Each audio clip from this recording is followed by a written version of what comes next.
सालों पहले एक नगर का राजा अपने राज्य में रात को अपना रूप बदलकर घूमता था।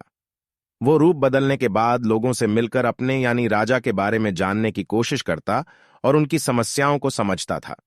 एक रात जब वह नगर घूमकर आया तो अचानक जोर से बारिश होने लगी। उसने देर किए बिना एक गरीब के घर का दरवाजा खटखटाया। राजा के दरवाजा खटखटाने के बाद घर से एक व्यक्ति निकला। वह एक गरीब किसान था जो अपनी पत्नी और बच्चों के साथ रहता था।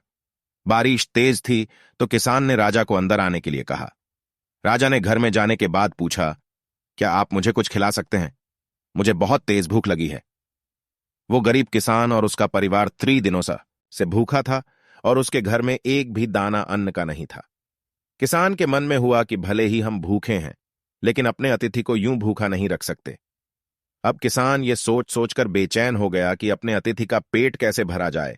तभी उसने घर के सामने वाली दुकान से चावल चुराने की तरकीब सोची। उसने सिर्फ अतिथि के लिए ही 2 मुट्ठी चावल लिया और उसे पकाकर राजा को खिला दिया।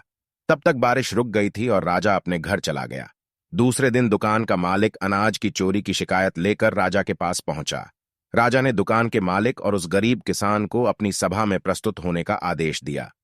सबसे पहले सभा में पहुंचे किसान ने राजा के सामने जाकर अपनी चोरी का इल्जाम कबूल कर लिया और बीती हुई रात की पूरी बात राजा को बता दी।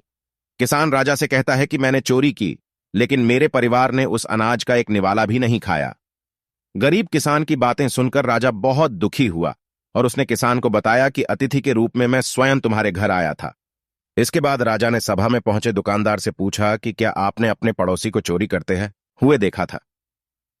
दुकानदार की बात सुनने के बाद राजा कहता है कि इस चोरी के लिए मैं पहले जिम्मेदार हूं और फिर दूसरा तुम हो, क्योंकि तुमने अपने पढ़ी ढोसी को अनाज की चोरी करते हुए देखा, मगर कभी उसके भूखे परिवार को नहीं देखा। तुम अपने पढ़ी ढोसी होने का धर्म बिल्कुल निभा नहीं पाए।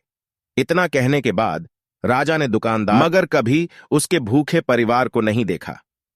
तुम अपने पीढ़ी ढोसी होने का धर्म बिल्कुल निभा नहीं पाए। इतना कहने के बाद राजा ने दुकानदार को सभा से जाने के लिए कह दिया और किसान की अतिथि निष्ठा भाव को देखकर उसे 1000 सोने के सिक्के इनाम के रूप में दे दिया।